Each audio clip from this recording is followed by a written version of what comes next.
Welcome to There's Sometimes a Buggy, Irresponsible Opinions about Classic Film. I'm Elise. I'm Dave. This week it's our Halloween special subject for 2024 with Mad Love from Peter Lorre. We'll be discussing M from 1931 and Mad Love itself from 1935. Before we get into those, though, Elise, let's talk a little bit about the hero of our special subject, Peter Lorre. Can you recall your first encounters with this iconic figure of 20th century cinema? As for many people, probably even still, sure they would have been The Maltese Falcon and Casablanca, which I did see when I was a teenager. But I first really took notice of Peter Lorre, I'm pretty sure, in Mad Love, and did fall madly in love with him as an actor when I saw that on video cassette in my early 20s. Yeah, that's when I saw it as well, and like you, I saw a lot of those classic Warner Brothers movies much earlier on. They played on TV. Three Strangers was a big one for me, but of course The Maltese Falcon. Even before that, of course, I saw him, or a reasonable facsimile of Peter Lorre, as Booberry, one of the great monster serial characters of Saturday morning advertising lore. Well, anybody's 70s and 80s childhood would have been studded with such Peter Lorre references. However, Booberry is an important one for this podcast because it alludes not to his Warner Brothers persona, but to this other horror persona. Could be horrific occasionally at Warner Brothers as well. Sure, but not to his Maltese Falcon or Casablanca performances, but to his connection to the horror genre, which starts with M. Well, everything starts with M. It's his first movie. Mad Love was his first Hollywood movie. That's right. And there's even a connection between the directors of the movies. Karl Freund and Fritz Lang, two of the greats. So I guess let's dive right in, give Leonard Maltin his chance to appraise it for us. He gives M a 4-star rating out of a possible 4. Harrowing melodrama about psychotic child murderer brought to justice by Berlin underworld. Riveting and frighteningly contemporary. Cinematically dazzling, especially for an early talkie. Lorre's performance is unforgettable. Originally 118 minutes, though some prints still carry the original German ending, a brief courtroom coda that subtly changes the film's final message. Remade in 1951, the director Fritz Lang and the cast, as Maltin presents it to us, is Peter Lorre, Ellen Widman, Inga Langui, and Gustav Gründgen. Before we do anything else, we should mention that Maltin's going on a 99-minute version, and we watched the best available version of the film, which is 110 minutes on the Criterion channel. So we did see the German coda with the courtroom, and then after that, the women giving the real moral of the story, according to Fritz Lang. Sure, we might want to contest that, but we'll wait until we get there. I might have seen M in my 20s. I'm not aware of seeing it, though, until we saw it on the big screen, according to you, which I did not remember, about 10 years ago? It was playing at the Carlton Cinema, which is now just a few minutes from our home. Back then it was a little further trek. Being such a big Peter Lorre fan, I'm almost sure I saw it in my 20s, but it's not a film that registers for me that much. Really?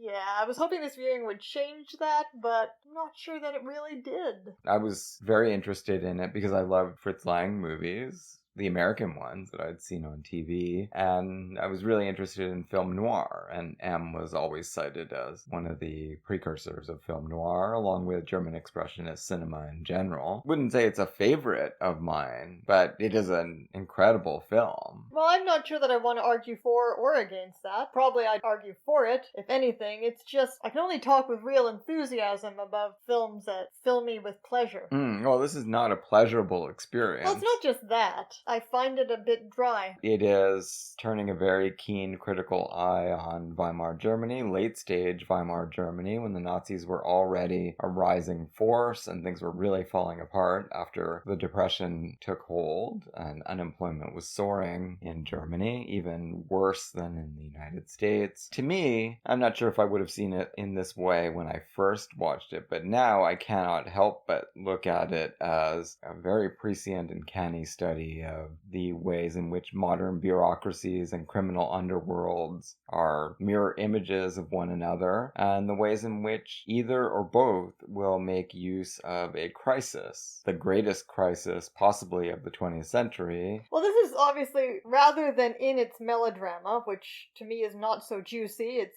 more dry, this is obviously where the interest of the film lies. That study of the scapegoating tendencies of the mob that always concerns Fritz Lang, how that can drive and be driven by, in a vicious cycle, by authorities, conflicts in very confusing ways with the movies. Well, God, I don't know. I guess it doesn't, obviously it does not conflict with the movie's anti-capital punishment message. But okay, this is the sense in which it conflicts with that Lang and Thea von Harbu, his German screenwriting collaborator and wife at the time, are presenting us with the ultimate test case in this scapegoated figure who is evil, even by his own account. Right? He's watching himself and he can't believe, and he's horrified by the things he is doing. Yeah, this fire, this agony, this voice, he's possessed. When the scapegoat is so not innocent, then that creates a weird tension. There is no satisfying emotional resolution here. The scarring impact that it has on people and on the social fabric when we execute people, when we murder judicially or extrajudicially, in the case of the kangaroo court plans, these only weaken the bonds of civil society. Obviously, you can't take it as a direct criticism of Nazism, because Nazis were not scapegoating evil, guilty people. No, but they were depicting the enemies of the state as subhuman pariahs, and they were playing upon the populace. The idea was to treat anyone who was outside of the accepted folk the way the public wants to deal with Peter Lorre. Some of the scenes at the beginning where regular German citizens are just sort of turning on each other and suspecting each other, a little hint of, the kind of Twilight Zone monsters are due on Maple Street kind of thing. Still, there is a tension for us viewing this now in its depiction of a serial killer on the one hand, and its criticism of, well, let's say its criticism of Nazism, or what German society was becoming under Nazism. But if you take that out of it and see this as a study just of mob mentality and don't worry about the specific society he was projecting this onto, then it becomes a little simpler to react to what it's doing. Talking about the ways in which the unhinged kind of mob mentality or oversimplifying bureaucratic mentality is making use of modern technologies. It's not only the state and the police using it, it's also the incredibly organized underworld and these guilds of beggars that are working in tandem with Safecracker and all of his more traditional crime underworld people. And to this day, what can everybody agree on that we can all get angry at and consider as not being human? Pedophiles. It's all over the internet. Pedophiles, pedophiles, pedophiles. This is somebody that we can all agree to just cast outside of the bounds of humanity. Even more than a serial killer. And this guy's both. We can all agree that this is the kind of person that needs to be neutralized in their impact on society, but that does not necessarily mean judicial murder or lynch mob. Yeah, I mean, it's a figure onto which, there are actual pedophiles who actually have to be stopped from harming children. But then there's also the idea, there's the figure onto which anybody can project their rage in an unbounded way. That is the classic scapegoat. But Lang set out specifically to find, yes, the worst possible type of offender, and there's no ambiguity about it. It's not like, oh, there's no evidence. We know that he's the one doing it, and we know that he condemns himself as well. The idea is that he's got a pathological illness and cannot really be held accountable for what he's doing. And even if he could be, right? I mean, I guess that's where it does kind of fail as the ultimate test case, because in most Western societies and most world societies, I believe, the idea is, can you stand trial if you had a choice one way or the other? And this movie's making it pretty clear he doesn't. So what would it say about someone that does? I know that Lang was against capital punishment no matter what, but this movie really has nothing to say about someone who cold-bloodedly chooses to commit murder. Well, we know how Lang felt about that because we watched the extras. Yeah. And he said, does anybody ever have murder as an intention in any sense? Can we believe, like, this is Lang's vision, obviously, as a humanist, that nobody who commits murder can ever be said to do it intentionally, even if in our current legal terms there are people who fit how intention is defined. But if we're using the term intention loosely, if we're just talking about it philosophically, psychologically, outside of legal definitions, we know what someone means when they say, everybody knows what someone means when they say that nobody intentionally commits murder. Yeah, that's a very good point, but this movie doesn't make it. Only Lang in his interview makes that. But I feel like you can extrapolate that from this movie. It did not exactly surprise me that he said that. I did, this is our Halloween episode. I finally made myself read the Wikipedia entry for the killer. Peter Curtin is the figure known as the Vampire of Dusseldorf, was the figure from early 30s Germany that inspired Lorre's character. When we've watched M before, I've tried to read this Wikipedia entry, which is very long, and it's so horrifying that I've never been able to make myself read the whole thing, but this time I did. And then I just started looking up serial killers, famous serial killers from our youth, Dave. Jeffrey Dahmer, Ted Bundy. If anything, even more horrifying. Oh, well, that's all pretty horrifying. Don't want to really measure them against each other. But what's similar in all these cases, and so this will maybe make us reflect on exactly how M is making its point and creating its melodrama, or using melodrama to make its point. None of these serial killers expressed remorse in clear terms. So you can see like a cinematic lineage and literary lineage extending, perhaps M is the beginning of that, it's sometimes seen that way, of the sympathetic serial killer, who is in agony about what he's doing, or clearly not in control of what he's doing. Anybody from Hitchcock's Norman Bates, figure who's appealing, right? Like, Lang wanted Lorre for this part because nobody could possibly believe that this appealing, childlike, innocent looking and acting man could be this monster, which is ironic because then Peter Lorre becomes so associated with this type of character that he becomes a type. Well, sure, but he's often very vulnerable. Yeah. I mean, think of him in The Maltese Falcon. He's mostly getting pushed around. In Casablanca, he gets arrested and executed while Rick kind of looks on sneeringly. But he's still very creepy. But yeah, real-life serial killers don't express remorse in those kinds of clear terms. Like anybody else who does horrible things, because many people do horrible things who are not serial killers, they find ways to justify their compulsions. That's what Peter Curtin did? He didn't give a speech like Peter Lorre about how he was compelled? Absolutely not. He seems to be one of the serial killers who was more inclined to express remorse, but not in freaked out, agonized, sobbing terms. He just calmly accepted his death after he was caught, and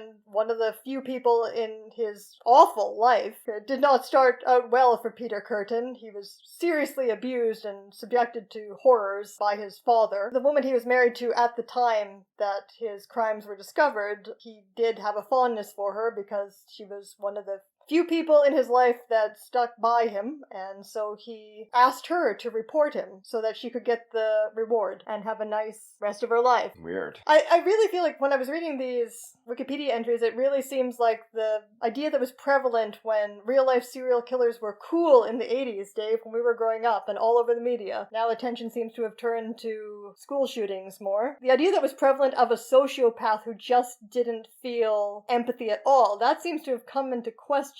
But what's not questionable is that these people find ways to justify what they've done, and while they don't express no remorse at all, they don't express it in agonized terms, and they do a lot of self-justification. So I'm having trouble seeing what this guy even has to do with Hans Becker. Is it just that people said the character was based on him? Because Lang and von Harbu clearly went off in a totally different direction with him. Yeah, they did go off on a totally different direction, but the movie doesn't really serve its purpose as anti-capital punishment propaganda unless we believe that this criminal figure has something in common with real-life terrible murderers. And this is why I'm saying that the movie uses melodrama to express what may in fact be true of such real-life figures, but they would never express themselves in that way. We do know that a lot of serial killers sort of play cat and mouse games with the police. They send letters and clues. I mean, that's real. They certainly describe themselves as acting upon compulsion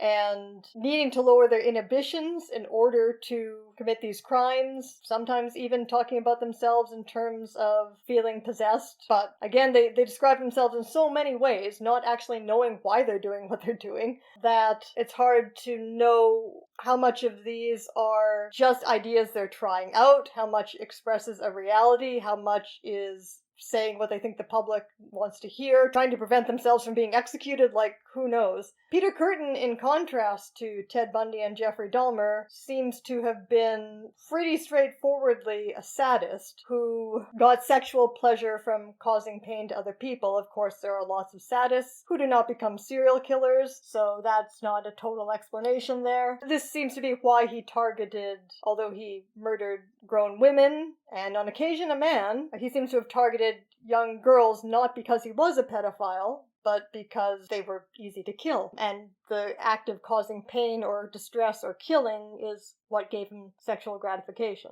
You read about these people and it's just the things that humanity is capable of when your wires get messed up. It's just dire. Well, in the case of Hans Becker, he is kind of two people. I mean, that's his own diagnosis. Yes, he's got a demon in him. And he wants to be caught. That's why he's writing to the police, clearly. It's not like he's looking for sensational headlines. He's hoping they're going to catch him. Something that did seem similar to this film and the Peter Lorre character, there are photos of Ted Bundy where he looks normal, and there are photos of Ted Bundy where he actually looks like he is possessed by a demon. His face is contorted in a demonic way. And that makes you wonder, what the hell is going on there? Well, Peter Lorre... The first time we actually see his face, he is contorting it in the mirror. And that is, there is a direct line there to Doubles and end of the second season of Twin Peaks, Bob in the Mirror, Where's Annie? There's something just massively disturbing about watching him make his face into this demonic grimace. One of the big, oft remarked upon points of the film is that although we know very clearly quite early on what Peter Lorre is doing to these children, we never see any of it. We see him sidle up to a child and relate to them in a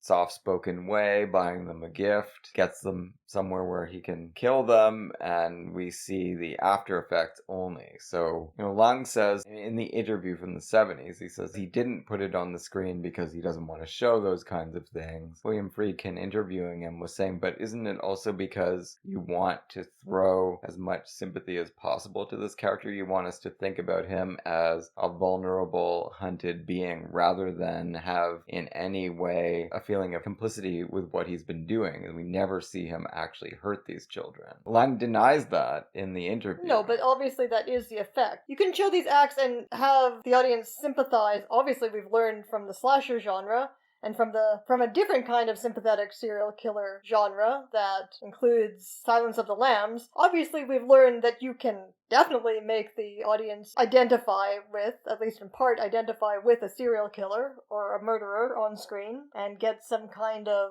rush out of that. But that's not the kind of identification that Lang wants here. The initial murder scene, we don't really see Lorre, we just see his shadow and we hear his voice. And hearing that voice, even speaking a language that I don't understand, we're using subtitles to understand him, you just picture Peter Lorre there talking to little Elsie Beckman, but we don't actually see him until he gets home, after the ball rolls away and after the balloons go into the telegraph wires. No, but that shadow approaching the little girl, just from our 70s and 80s, particularly 80s upbringing, where stranger danger was a huge thing, although we were much less helicopter parented than children are now, so it feels like that hysteria was just beginning then. So as soon as you see the shadow approaching a small child, we know now how to read that. Of course we know how to read that, and we've already been told there are children singing about this murderer, and there are parents fretting about whether Elsie's back or not. So, yes. But none of these kids are acting like they're not going to the block parent. Every single kid we meet here is either gullible or heedless of the danger. I mean, they're just going about their kid lives. It's the parents that are impacted by what's going on. Yeah, and we do hear the parents saying at the beginning, there's a question here of whether you want to fill your kid in too much about what is going on here. There's just a mother yelling at the kids from her tenement dwelling to stop singing those horrible songs. And now I think that's all people hear. Just the horrible songs playing in their heads all the time. Yeah, the remote off chance that your child could be the victim of a serial killer is enough to hover over them anxiously until they're 40 years old. Which I can understand. I mean, we're luckily not parents, so we don't have to make these decisions, but I was a child who did appreciate having some degree of freedom. So we meet him, as you say. He comes back to his apartment after he has committed another atrocity. We find out later he's been doing this for about 9 months. Looks at himself in the mirror. I mean, he's trying to visualize the demon within, but he's also very removed from it, right? I mean, he really is two people, but he knows that the two people are one, and he's tormented by it. That's how you read this? Because I'm not sure. It seems like a very ambiguous image that you could read a lot of ways, including that this is being taken over by the demon within, or experimenting with the demon within. Very unnerving, whatever's going on there. Yeah, it is. And it's achieved with so little, which I do appreciate about the movie, considering, all the things that have been done with the genre since then. A lot of the movie, though, I mean, we're not focusing on Peter Lorre. We're focusing on these structures of power, both above ground and below ground. It feels very David Fincher's Zodiac, in that it is more focused on this massive web of a procedural than it is on the serial killer and killing. Although, obviously, that changes around at the end. That movie doesn't have, and no movie that I can think of has anything like this parallel structure of police and bureaucrats doing everything they can, while at the same time, from the other end of the social spectrum, the underworld is doing what it can. Doing it that way is the genius of this film, to me. Right, obviously because the underworld characters represent the police? Right, well, they represent each other. And of course, what's going to happen in Nazi Germany is that they become completely indistinguishable. I mean, these are brutal thugs. They're not motivated by hard-on-the-sleeve tenderness. They're sick of being pushed around by the police. Safecracker is the kind of mayor of hell in this regard. He's the one that takes charge of the operation and guides all of the logistics, the complicated logistics that they engage in. They don't trust the police to take care of the serial killer. And they're also wary of the fact that the police may just be using this as a pretext to push them around. The longer this goes on, the more the public is going to be behind them just locking up every single person in our organization, everyone we do business with. We are expected as an audience to not necessarily think that this is just the allegory means just one thing, like it is an allegory with fixed meanings, because certainly when the criminals are hunting Peter Lorre, obviously Hitchcock would later make very good use of the fact that you can't portray, and many others after Hitchcock, you can't portray the scapegoat no matter how awful the character may be. You cannot portray the scapegoat figure who's being hunted by a mob or hunted by the police and is afraid and is trying to hide. You can't portray that figure without the audience identifying with it. You can't. And that's the genius of the film, because the manhunt, the one that really succeeds and the one that smokes him out, is not the police at all. It is these thugs. But at the same time, I was going to say, we do bounce back and forth between meanings, because Well, that's true. At the same time, when bakers, both real and fake, are coming together to stop him from committing another murder, you cannot help but root for them. Very rich text. I'm willing to give Lang the benefit of the doubt here and say that I'm pretty sure he understood how concatenatingly symbolic this could be and how many different ways you could read this and how many ways this emblazons the crisis of modern urban living and imminent fascism upon the screen. It's so much more than just, oh, let's take a look at the tortured psychology of a serial killer. Now, it's Peter Lorre giving a bravura performance and giving everyone an excuse, putting into motion the state of exception and the crisis that mobilizes all of these other forces that are bouncing around in ways that you could just tease infinite meaning out of. It doesn't stop with that psychological examination. It begins with it and goes in so many different directions. You just marvel as the thing plays out. There's not a false move anywhere in the way it's all put together. Yeah, and I mean, just so much comes out of it, much of which we've already touched on, but you even get the tormented vampire that doesn't want to kill out of this, which is certainly not Bram Stoker's Dracula. No, it's more like Angel from Buffy. Exactly. And by pointing out that real serial killers don't seem to express their remorse in this clear way, all that means is that nobody's emotions actually work the way they do in melodrama or in tragedy. And people don't have moments of catharsis, you know? So to give voice to that aspect of anybody who is under inner compulsion to do a terrible thing that they do not want to do, it has to be portrayed this way.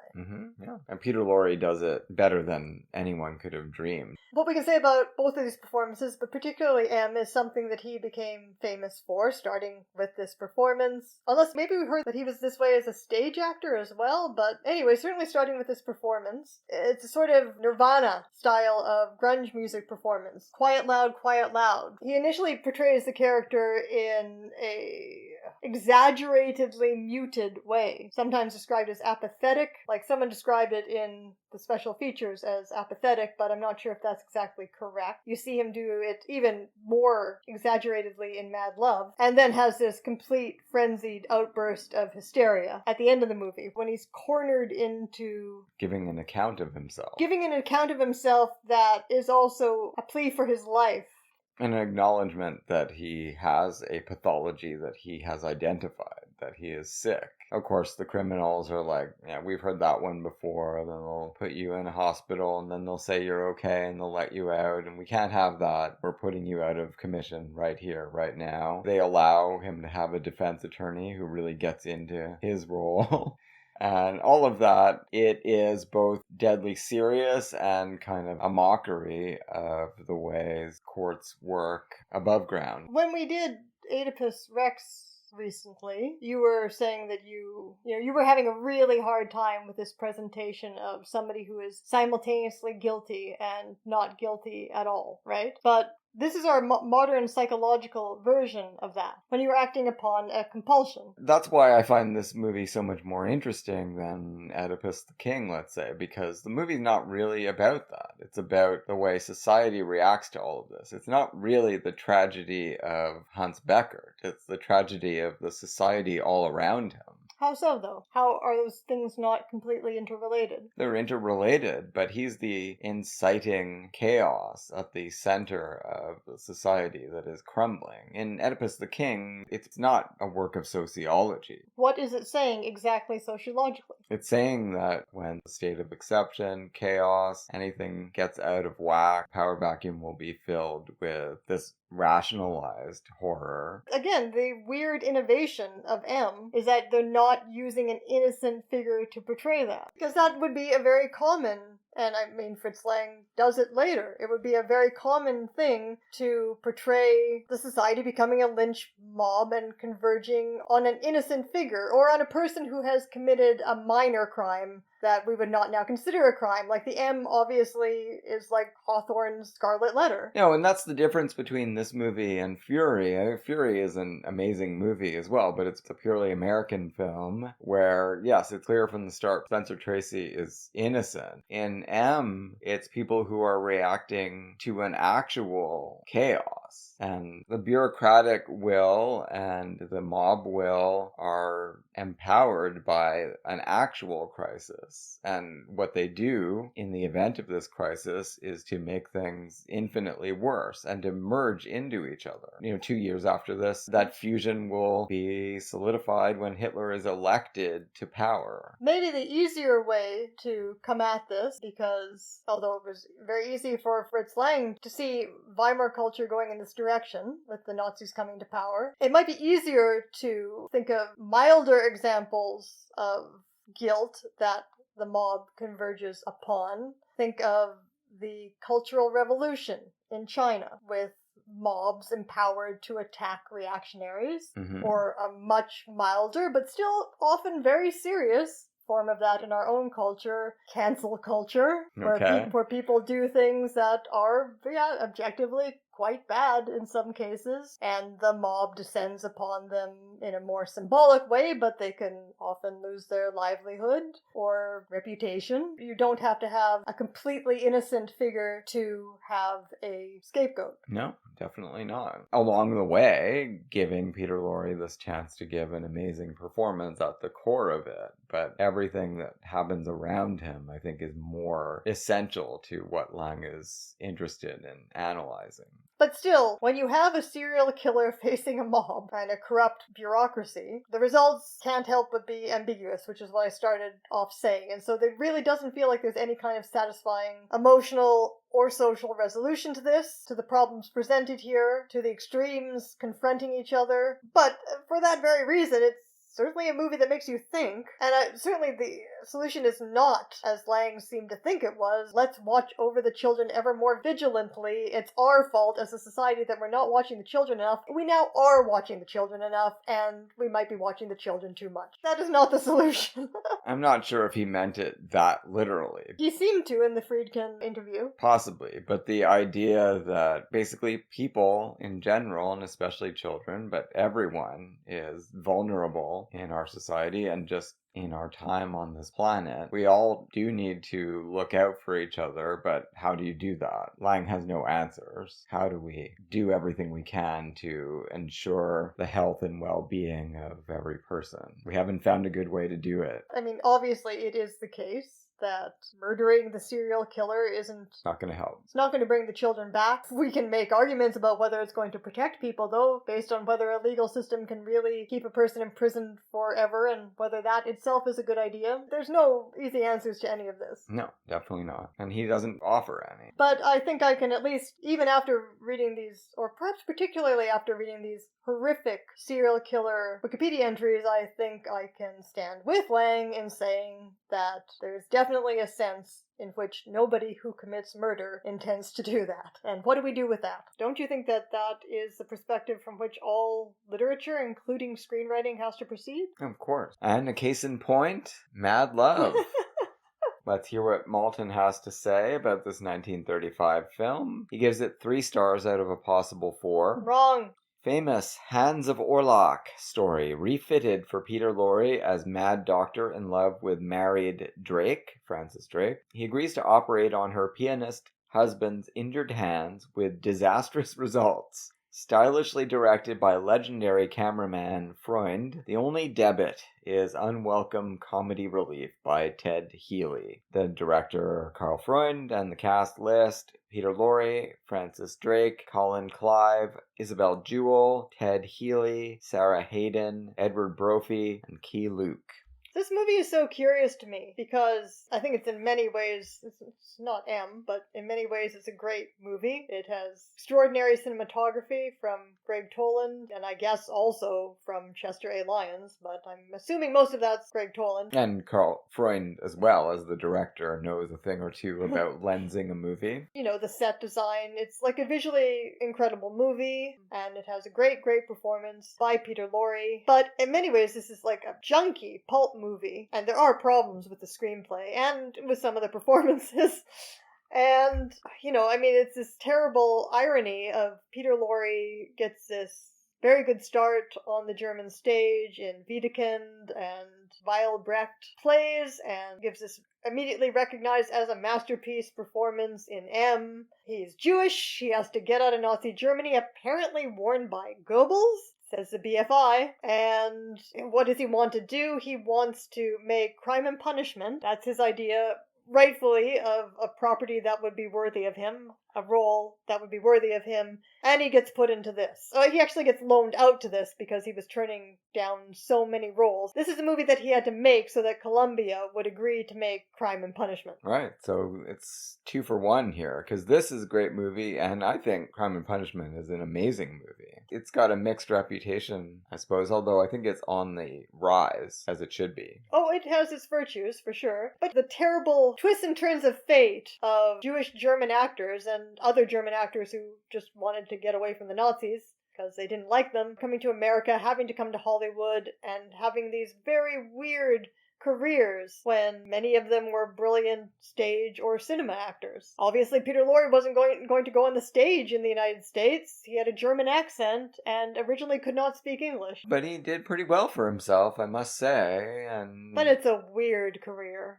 Sure. Being turned from an important actor to a character actor and sometimes put into B-movies like the Mr. Moto series that he was not very happy with ultimately. I've never actually seen a Mr. Moto movie. I guess I should, but I have a feeling they'll be difficult to watch in many ways. In many ways, yeah.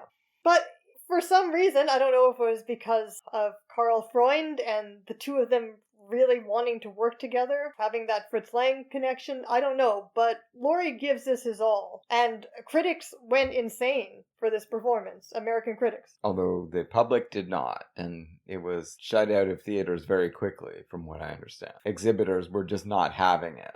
There were complaints about the morality of this production. There's no morality attached to this production whatsoever. The people involved in this are just having some fun. Right, but it is a very affecting story in many ways, and quite grounded in deep pathos by Lorre, of course. Colin Clive is an excellent actor and is giving everything he can to his role, and I really like Frances Drake too. She's not someone that got a lot of chances to shine in Hollywood films, but when you see her, she makes an impact, and probably nowhere more than here. Well, she's very, very lovely. TCM, in discussing this movie on their website, suggests that Charles Foster Kane, that Orson Welles based some visual elements of Charles Foster Kane on Lorre's performance here. Yeah, but that's not TCM. Pauline Kael says that in... Well, it was not attributed to Kael. Yeah, but it's in Raising Cain. Okay.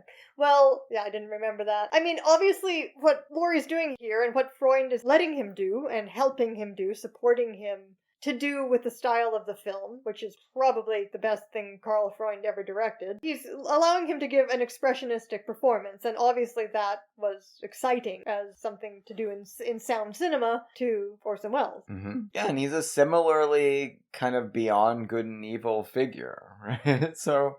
Oh, he's so wonderfully complicated in a way that this movie's so short, and I wish it was twice as long. I wish they actually got into the backstory of Dr. Gogol, which is barely touched upon. His clinic with Dr. Wong and his rise from being a peasant. Which we only hear about, once, but I'm assuming that a lot of that can be attributed to huge commie, Guy Endor, probably last referred to by us when we did the Song of Russia episode. Huge commie, but also fantasy writer. I don't think it has anything to do with the Hands of Orlok, which is the original property that this is based on, none of which focused on the character that Dr. Gogol has become. I mean, that's not the name of the character in the Hands of Orlok. No, this is all shaped to create a character for Peter Lorre. The screenplay is really quite a mess, I noticed on this viewing, and that's unfortunate because the story is quite interesting. I don't feel like it fails the overall art object in any... I mean, maybe you're right, maybe less is more, and the fact that I want to know more about what the hell Dr. Gogol's story is,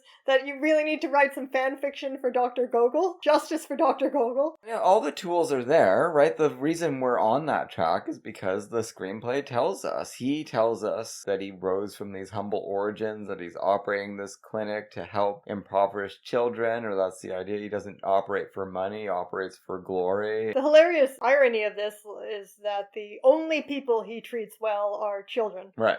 But yes, he is this complicated figure. So he is, we're going to piece together the fan fiction right now. He rose from humble peasant origins in obviously a class-based society, fought his way to this position of becoming a great doctor who operates out of humanitarian concern. And we are given no clue as to how this happened, but somewhere along the way, he also became a sexual sadist. He tells us very succinctly, I who have conquered science cannot conquer a woman. Yeah, but he's got incel problems, right? Yeah. He is going for women who are clearly far out of his league, but he actually he's a famous doctor. He probably, if he wasn't so goddamn creepy and a sadist, he probably could seduce a great-looking woman. He's fixated on this particular gorgeous woman because he can watch her being tortured in the Grand Guignol Theatre. Grand Guignol. Okay. Guignol! Is that better? Yeah, perfect. The idea of the Grand Guignol was real-life Punch and Judy horrors. Right? Yeah, well, this goes beyond Punch and Judy. Punch and Judy is the most brutal stuff you're ever going to see. I know, but you don't see, sexy medieval torture in Punch and Judy. You just see Punch accidentally killing the baby while he's trying to make sausages. Right, because puppets are not sexy. Well, I'm sure in this day and age, somebody on the internet would beg to differ. When you got real people being tortured and hurt, you enter a different realm, a realm that Dr. Google is in desperate need of. So the censors let them get away with implying that Frances Drake, that her genitals are being branded.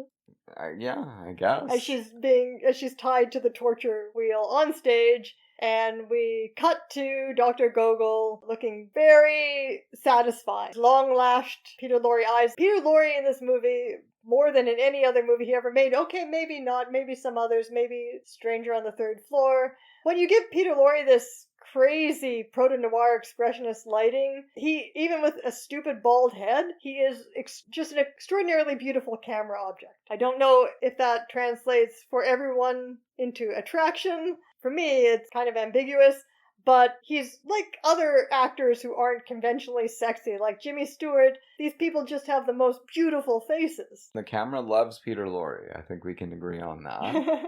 Yvonne Orlak does not. The bare tools are there for us to intuit the origins of his sadism. He is an incel. He has this great regard for his own talents, rightly so, and his genius, and he's been unable to find anything close to the love of a woman, and it's just been getting worse and worse because the more he insists upon his essential worth as something that must be recognized by the women that he goes after, and the more they are repulsed by him, the more he just wants to see them suffer for what they've done to him. All of it has come together in the Grand Guignol Theatre and in the person of Yvonne Orlak. Really? Well, I mean, that's an interesting fan fiction. It's not a necessary one. He could just be a sadist. You can't just be a sadist. You certainly can just be a sadist. To me, there's got to be a reason why you want to see people suffer. It must be because you are angry at them. No. Well, I'm not a psychologist. I don't even play one on TV, so that's just what I happen to think. No, that's absolutely fine. I'm just saying that that's just one psychological take. It's not a necessary one. Even in the serial killer Wikipedias I was reading, there were some feminists who want to make the case that Ted Bundy, for example, was angry at all women, and that's why he was doing what he was doing. But, again, a man can be angry at women and he doesn't become a serial killer. And sadism, I tend to take the Camille Paglia route of it's just a strain in a lot of people's sexuality. Why did they have a Grand Guignol Theatre? Everybody who went there wasn't Dr. Gogol, but everybody who went there was getting something out of watching this. I think everybody who went there was Dr. Gogol. Dr. Gogol's not doing anything terrible at the beginning of this movie. That's what I'm saying. A strain of sadism in human sexuality is pretty widespread. That's why I don't think you necessarily have to be angry at women. You have to be angry at the sexual love object, which is not uncommon because it is frustrating to lust after and want something that you can never completely have. Okay, it makes almost everyone angry, and then some women- of them are gonna get... Women can have sadomasochistic fantasies. Yes, That doesn't mean they're mad at women or men or whoever they're writing about. I don't think that there's any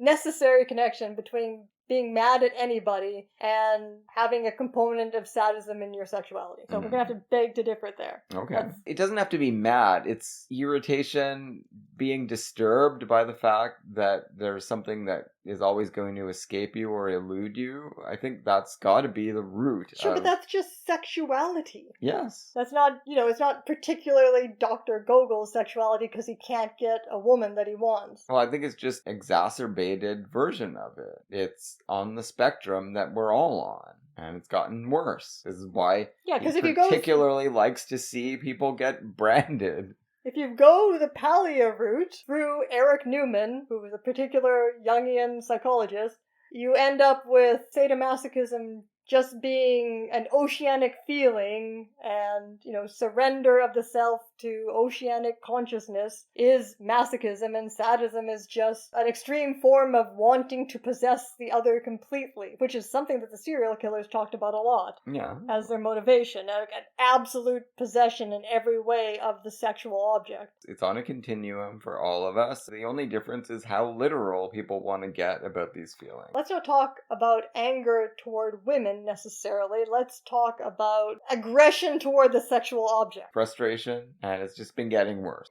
But again, when we meet Dr. Gogol, he is a renowned scientist. As far as we know, he's never hurt anyone. He's not doing all kinds of shady, terrible things behind the scenes. He does like the Grand Guignol theater, and he does like to go to executions. But that's not against the law. It's not actually hurting anyone. Well, see, the screenplay is so terse and enigmatic. You can read so many things into it, and I guess maybe that is a strength, even though I would have liked it to be a little longer than 68 minutes, because we had on the commentary track, Steve Haberman, he was suggesting that Gogol is getting sadistic pleasure from his operations. And I think that's absolutely wrong. The interest of the character is exactly that in certain contexts, causing pain does not give him pleasure, quite the opposite. Yeah, I think that was in the commentary track. I took issue with that too. I don't see any evidence of that in the film. No. He seems to be filled with nobility when he undertakes these operations and when he comforts these children. He's a much more complex figure than that, and an almost wholly admirable one at the beginning. And if he is harboring weird sexual feelings about hurting people against their will, he's been suppressing it his whole life, and that's to be commended.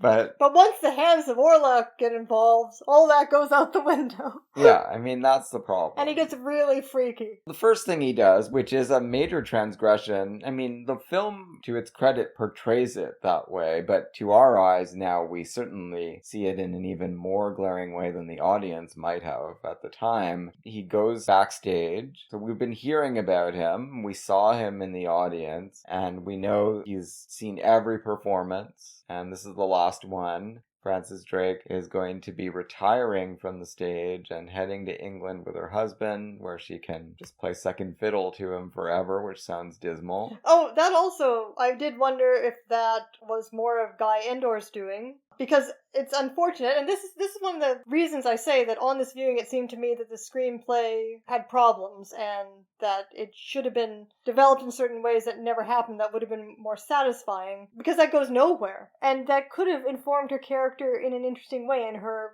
plight with Gogol. The fact that this maid keeps telling her, you shouldn't be sacrificing your career for this idiot. True, incidents just take over, and she doesn't really have much time to think about her career or this idyllic life in England. Although, I mean, it is kind of a weird career. Yeah, she's basically a sex performer. Yeah, and nothing wrong with that. No, of course not. But it may not be what she was always dreaming of. She doesn't seem to be too into what she's doing. No, she is a star, so that's what her maid is talking about. Yeah. But anyway, they give a party, and Gogol, I mean, he gives her the creeps because he's creepy. He's just too excited about her, and when he finds out that she's never coming back this is the end of her career. She's married. She's been married for a year. He's very upset about this. He's knocked for a loop. Nothing more might have come of it except that everyone just gets carried away in the conviviality of the occasion, and the other people who've seen him out there want to celebrate his faithful attendance as well. They tell him he should come along to the party. It's so great, though, because what's been conveyed to us already just from watching him in that box while she's being tortured on the stage, and then their discussion afterwards in her dressing room, what's being conveyed to us already in such an economical way is that this Lorre's character is seriously disturbed, but he's being perceived, only she and us know that. Yeah. Right? And so we feel that there's a threat to her, but at the same time, if you're me anyway, you're feeling a complicity with this pervert and his delusional fantasies simultaneously. Horror of watching this, and you're like, everything's pushing Peter Lorre to just cross the border of what's acceptable and do something terrible. Well, like George Costanza, this is what happens. She's giving everyone a kiss and giving them a piece of cake. He's hanging back. He doesn't want to do it, like Hans Beckert. I mean, he knows what he's going to do if he comes right face to face with her, and he's trying not to, and everyone's like, except for her, she doesn't want him anywhere near her, but everyone else, fate is pushing him toward her, and when he's ordered point blank to give her a kiss, well, I mean, he goes for it, and he assaults her. Yeah, it's just so brilliant, though, because you really get that feeling of only those two and us know what's really going on here. That there's this psychological threat to both of them. Yes, because he's going to cross over into villainy here. I mean, he's going to do something unpardonable. I mean, it is really a sick kiss that he gives her. She registers the way we would like her to in a feminist way. Like, she has been absolutely assaulted here, and she's not gonna recover easily from it. Well, he's knowingly forcing himself on her. We find out later on, as if we needed it confirmed, because Lorre's acting it this way and he's shaved his head for this part.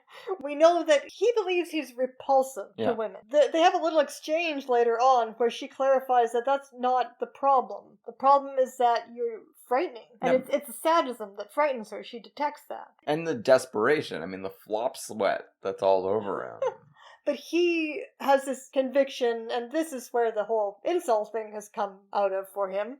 He has this conviction that he's always been repulsive. Yeah. And it's just this endless feedback loop, obviously, where he keeps inadvertently confirming this. He thinks he's repulsive, so he acts in a way that makes women act like he's repulsive. Yeah, because he thinks he's got to somehow ambush them, right? And get past their initial perception of him as grotesque, and the only way you can think of to do that is be just really overbearing and aggressive, and that's just making everything worse. It's a terrible thing for us to see both of them go through. So right there, you've got more real awfulness on the screen than you're going to get in 20 slasher movies. Or a Grand Guignol performance. I mean, I've said many times before when we do these early 30s, and to some extent this carries over into the Luton, and also some of the film noirs of the 40s or even early 50s. These movies that are even before the code, though, particularly after the code, but even before the code, like Murders in the Rue Morgue, there's only so much that you can show. I guess you could suggest things more openly before the code, but there's only so much you can show in movies before the 1970s, in Hollywood movies, and I just love these movies so much that do so little to hint at infinite depravity and perversion, and I can't justify it. I can't tell you why I find that more enjoyable. I mean, I guess maybe I could if I invented a whole aesthetic theory and wrote a book about it, but I can't tell you off the cuff why I find that so enjoyable when to see the same thing spelled out on screen in movies from the 70s onward wouldn't interest me whatsoever. But there's something about free play of the imagination in movies like this where sex and horror are combined. No matter where your mind goes, it still keeps things within the realm of play and amusement somehow, more so than to see horror spelled out on screen. Right. Well, we've talked about that when we badmouth Frenzy and the things, much worse things that come after it. Yeah. So that's the dynamic there, and everything might have ended there. I mean, he's never going to see Yvonne again. She's been listening to Stephen give a great piano concert on the radio. He's been sending secret messages to her with his coughing. And then we actually journey over to the Stephen Orlak side of things. We meet him on the train. He has some nice moments. I mean, he's believably pleasant at the beginning of this movie when he's interacting with Billy Gilbert and his dog on the train. Yeah, I mean, also, though, Colin Clive is not better looking than Peter Lorre, so you really do believe that the problems that Peter Lorre is having with women are something that has come out of his own self-perception. These are both very famous men who are very skilled in widely recognized areas, right? And it's not clear, obviously looks are not what drew Francis Drake to Colin Clive. No, probably not. It gets worse once he has those funky hands on.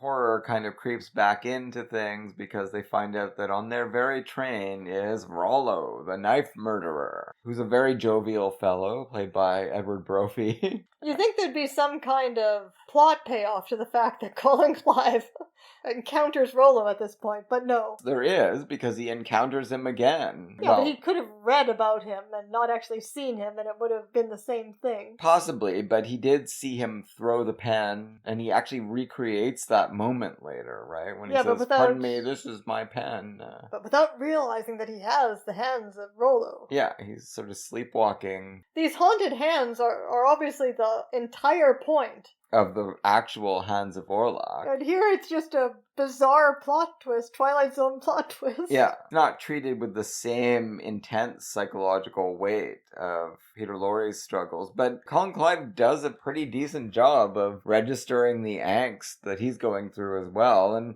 that encounter that he has later on with his stepfather. Yeah, I was immediately thinking of that. Ian Wolfe, what a creep. Again, like, what is the backstory to this relationship? Well, we're told the backstory. Ian Wolfe wanted him to go into the jewelry business, and Colin Clive was this highfalutin pianist.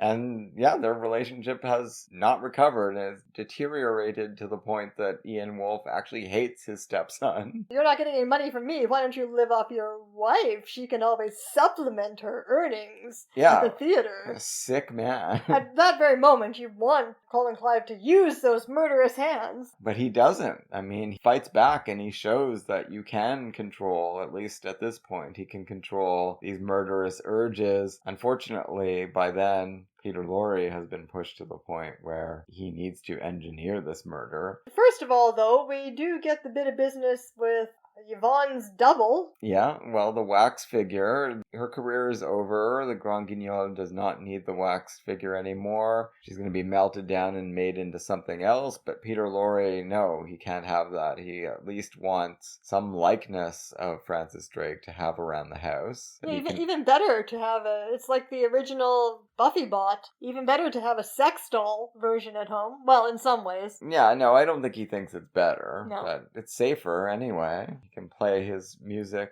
to her and dream of animating her like Galatea and Pygmalion. Galatea.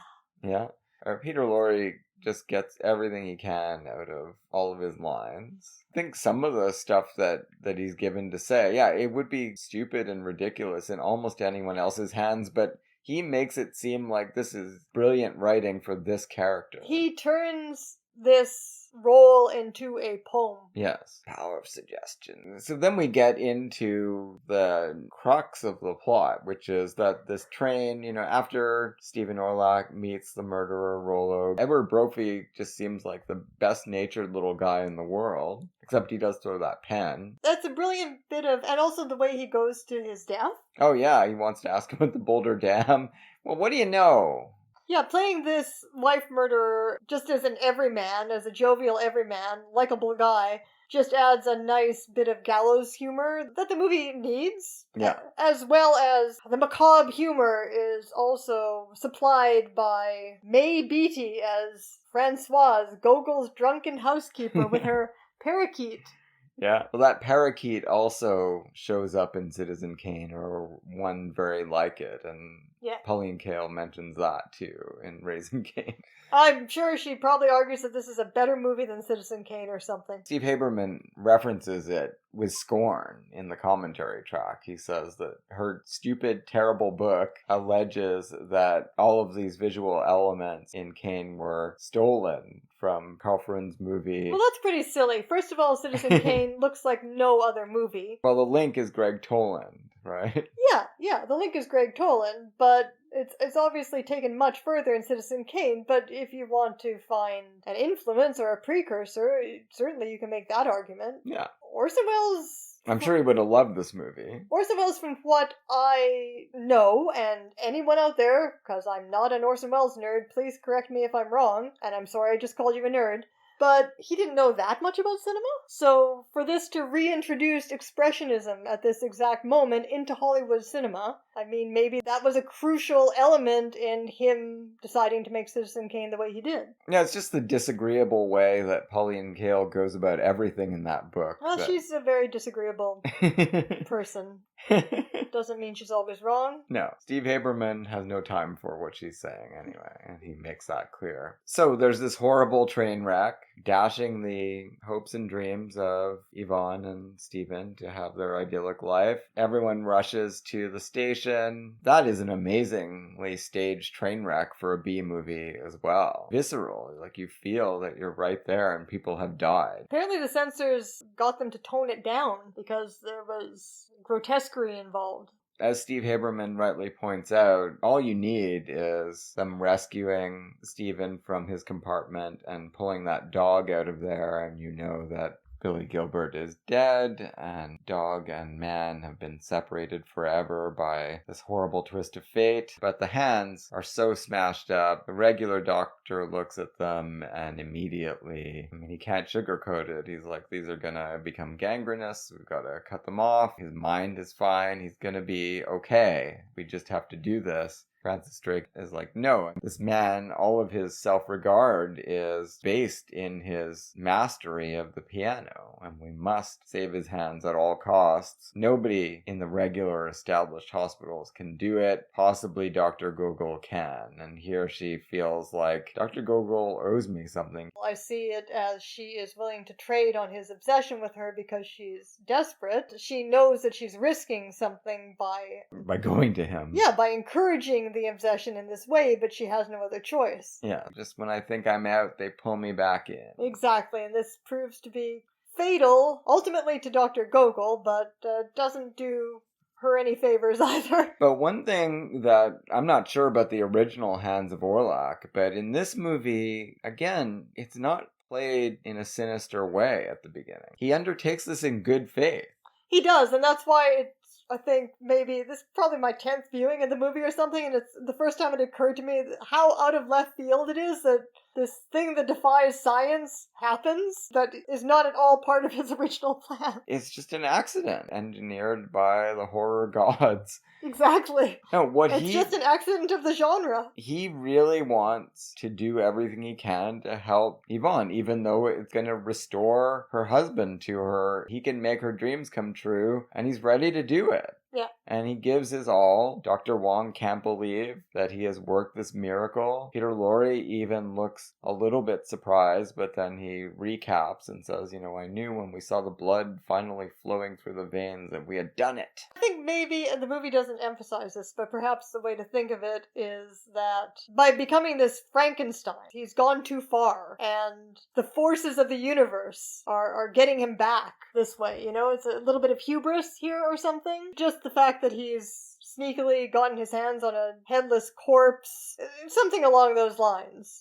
Okay, maybe, but even worse is the fact that, okay, he did undertake this in good faith, but what he is hoping is that she'll be so grateful to him that she'll at least sleep with him. You know, that comes out in their interview after the successful operation. That's pretty much there in their dialogue. Well, I don't know, I'd have to see it again. I didn't think of that specifically, but... Oh yeah, it's there. And of course, no, that's absolutely not. I know the scene you're talking about, I don't know, I He didn't... says, I must have you. That just kind of comes out, unfortunately, and spontaneously in the course of their discussions. I don't think that's something specific he had in mind. I mean, the operation becomes a challenge in itself, and he gives his all to that, and he succeeds. But when he's in front of her again, it's like when he couldn't stop himself from kissing her. When they're alone in a room together, he can't stop being creepy with her. Yeah, but I don't think that was any kind of intention going into the operation. No. Yeah, afterwards when they're face to face, then he dares to hope, but I don't think he dares to hope it as a consequence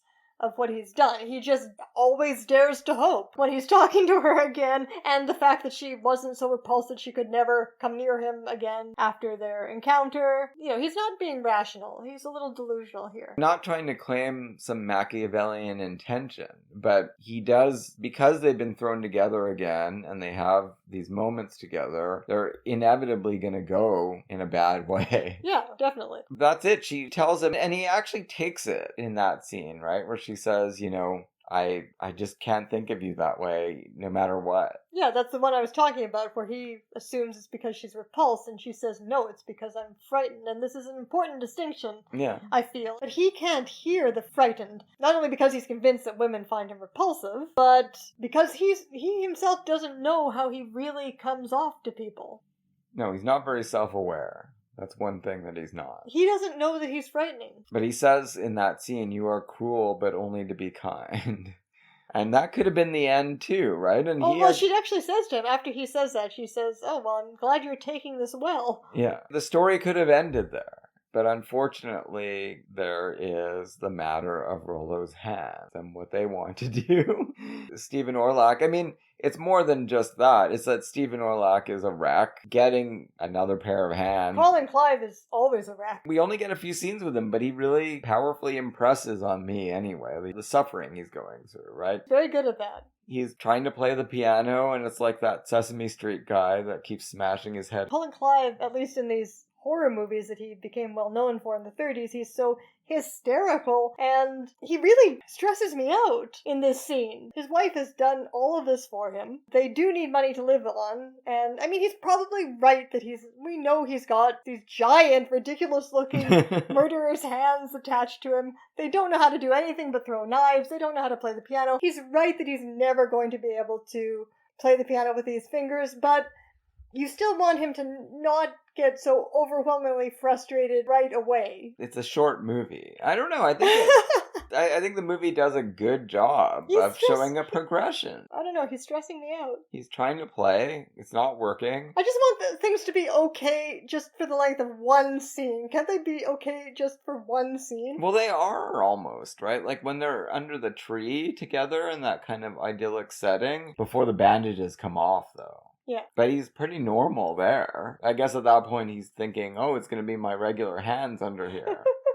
They're in trouble, right? Because this is incredibly expensive, the therapy that he's been going through, and he can't play anymore. There's no money coming in. She's retired as well. It all comes down to the point where she tells him, you know, you're going to have to go to your stepfather. And we've been through that scene proleptically already. That might be worse than the scene where Lorre forces the kiss on her. It's pretty bad. And as you say, I mean, Ian Wolfe plays this character in such a way that you kind of want him dead. Yeah, I wish we'd actually seen that. It's so upsetting that Stephen Orlak picks up a knife and does throw it at his stepfather. Doesn't go anywhere near him. What I'd actually like to see is Peter Lorre in his Rollo getup killing that guy. Well, he didn't, though. Yeah. I mean, those are two different things. Yeah. Two parts of the plan. No, but that's what I would like. At that point, Colin Clive is kind of lost. I mean, he's wandering the streets, drunk. Who knows what's going to become of him? He barges in and asks Peter Lorre, what the fuck did you do to me? And he knows the way Peter Lorre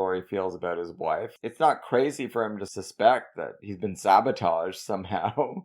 But Peter Lorre is like, no, what are you talking about? I gave you the best hands I had. I did everything I could for you. Man up. Deal with your situation. Well, he gives him a cod Freudian explanation for what's going on that he kind of, sort of tries to buy. Unfortunately, I mean, Peter Lorre talks himself into much crazier stuff in this scene. He's like, okay, this guy, he's totally unworthy of Francis Drake now. He's wandering the streets talking about his hands want to throw knives.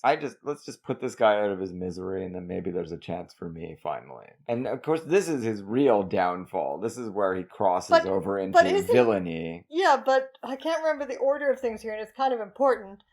Does that all happen after she also assumes that he's sabotaged her husband? And she says that she hates him. The fatal words that you repulse me. Yeah, confirm. Now, she just means you morally repulse me, but of course it just, for him, it confirms his dreadful sense all his life. Finally, a woman has just told him that he's disgusting, just like he's always felt. It is very important, because that's where he nearly kills the child in the operation. Yeah, I mean, he's been so good with the children in this movie, and his clinic has seemed to be such an unambiguously positive thing, and here we think we're going to see an awful accident or malpractice. Steve Haberman tells us that was the intention in the original screenplay. Now, it's nice that Key Luke gets to step up here and prove, finally end his apprenticeship with Dr. Gogol by saving this child. Do you think that, this would have been actually too horrible to watch. This would have tipped the balance from horrifying entertainment to just really grim movie if he had killed the child at his realization that the one thing that is pure in his life has been destroyed, and that is what... It would make his descent into madness more believable, but at what cost? That's maybe the Ruben Mamoulian version of this movie. It would also be fridging a child in order to motivate Peter Lorre's descent into madness. But we've already seen that maybe he'll never be able to operate again. That's kind of what I was thinking. He's going to be hearing Francis Drake calling him repulsive and just denigrating him anytime he steps up and tries to envision himself as the heroic surgeon. And if he can't do that, then he's nothing. Right? Yeah, well, he's pretty quickly nothing. He is a... maniac? He's a shape-shifting, mind-controlling villain. He's a supervillain. It's like his villain origin story. Yeah, complete with multiple Peter Lorres talking to him out of various mirrors, giving him ideas, power of suggestion. It all comes together for him, his new identity. Which is just so insane that you can't do anything but sit back and laugh. Because you've just never seen anything like this in your life before. What does he do? He dresses up as Rollo, or doesn't look anything like Rollo. He dresses up as a supervillain version of Rollo. Yeah, like with a kind of... He looks more like a Terminator. Well, he's supposed to be Rollo reconstructed by Gothic science and a spirit, possessing a Frankenstein... Okay, what he's supposed to be is a Frankenstein monster... constructed, like an apart cyborg, constructed by Dr. Gogol, who is then inhabited by the spirit of Rollo. Yeah, he's like a cyberpunk zombie. He tells Steven exactly what he was afraid of. You've got my hands, and my hands like to kill people. You've got my hands. But that Gogol, he put my head back on. It's not how creepy Rollo is that you're laughing in disbelief and horror at when the camera shifts and you see what Peter Lorre's done to himself. It's what Gogol has become. But when we were watching this scene this time anyway, I really felt, I don't know if this can be verified, but it sounded to me like it was Ian Wolfe, the stepfather actor, doing the voice of Rollo. I have no idea. It's not Peter Lorre. It's only Peter Lorre when he starts cackling maniacally. Well, that would make sense because they're trying to throw you off and maybe make you think briefly that this could be a Rollo cyborg. That's got to be the idea, that you aren't supposed to immediately know that this is Gogol. The fact that it's the stepfather, the person who's dead. Well, I don't know. To me, it sounds like his voice. Never thought of that. And maybe I'm wrong. Maybe that's just too cute by half. But I feel like that's what they did. Yeah, I don't know if any production details would reveal who did the voice of the false Rollo, but it's not Peter Lorre. The false Rollo. It is very Spencerian. Until corrected, I'm going to assume it's Ian Wolfe. Might need some original research there. This goes swimmingly as far as Peter Lorre is concerned. Now Stephen Orlak is completely mad, or almost completely mad. Peter Lorre, feeling like mission accomplished, goes home to his sanctum where he will treat Galatea to another piano recital. The completely insane idea that he has now formulated is that once he gets Orlak out of the way, obviously Francis Drake is just going to be forced to come running to him. Yeah, why? No, there's no reason. I guess the idea is that he has pushed the repulsion speech out of his mind by his descent into total madness and delusion. And he's been so masterful by using the power of suggestion. This is how he will conquer love. Yeah. He actually says that. He actually does talk about how masterfully the fool, Galatea. It was so easy. But of course, in this whole comic, grotesque subplot with the maid, the real Yvonne has taken the place of the false Yvonne. Right, because she's been trying to figure out what Gogol's done to her husband. And despite how absurdly over the top Peter Lorre is at this point, quiet loud again, the reason he starts so quiet in both movies is that he's going to build to something really over the top, completely different in both cases. Yeah, he's so wildly over the top, and yet this scene with Yvonne is heavier with the threat of rape than anything this side of Hitchcock's Marnie. But even there, he's got some soft-spoken moments, right? When he says, "There's blood on your cheek, Galatea." I mean, he sounds tender. Wax bleeding? What's going on? And he's like, "I've done it. I've brought you to life." And of course she screams. Yeah, you'd think that blood on the cheek would have made him sexually excited, but he's gone to a different place now. Pretty amazing. And his interactions throughout with Françoise, and Françoise in general, it's the kind of character that could be annoying, but it's, for some reason, it just adds the perfect balance. But let's go back to that moment where he embraces her after she's come to life. And again, it's just this extreme of horror for both characters that you've got to be identifying with simultaneously. Yeah. That on the one hand, she's about to be raped by a maniac, and on the other hand, the romantic moment of joy that this should be for him in having brought this statue to life and conquered love, compared to the reality of what's actually happening. No, it's the same old Francis Drake that hates him and is terrified of him. Like, how could things be worse for both of our characters? It couldn't be. And he quickly spirals back into all kinds of terrible thoughts. The most insistent of them is each man kills the thing he loves. That's maybe the one thing in the movie that it feels like that's a callback to something. And maybe it was in the script somewhere where someone gave a wise statement about that. No, everyone just knows that phrase from the Ballad of Reading Jail. Right, okay. Everyone knows that. Well, maybe, but it's the first time we hear it in this movie. It's true. But we hear it a lot as he revs himself up to commit this murder, which is a sexual consummation of sorts, right? And it's staged in... Well, because now he's reverted back to... He's lost his moment of romantic fantasy and reverted back to the compensation, which is sexual sadism. Yeah, the only actual way he can achieve climax is by strangling her to death with her own beautiful hair. And he proceeds to get on with that. Meanwhile, though, we've had all kinds of plot stuff going on with Stephen going to the police. They've compared all the fingerprints. They discover that he really does have the hands of Rollo. Ted Healy is instrumental because, well, we haven't mentioned him at all, but I don't find him a jarring element in this movie either. Really, all of it works together to my satisfaction. Who said it was a jarring element? Leonard Maltin does. He says that's the only problem. No, not at all. No, it's perfect. Yeah. He's had his various tete-a-tete with Françoise, and he knows something weird's going on at Gogol's house with a statue. To me, the biggest problem with the screenplay, I just want this movie to be a little bit longer, but the biggest problem with the screenplay is that there's no way, even metaphorically, really, to account for why the fucking hands are haunted. It's just so out of nowhere. Well, it's just supernatural, and they need to be haunted at this point, right? And that's where it all comes full circle, because they don't rush. They proceed to Gogol's house in a leisurely manner, and we see she's being strangled as the chief of police says, "There's no hurry, let's just..." Yeah, it's a bit more Hitchcockian gallows humor there. When they finally get there, though, Stephen, he's the only one who understands the dire urgency, and he rushes up. The door is locked, but there is this little window that he can reach through, and because he has this preternatural skill with the knives, he's able to put Gogol down before he commits his murder. That's true. The hands just want to commit murder. They don't really care who they murder. No, and here that desire is turned to the best possible ends by saving Yvonne's life.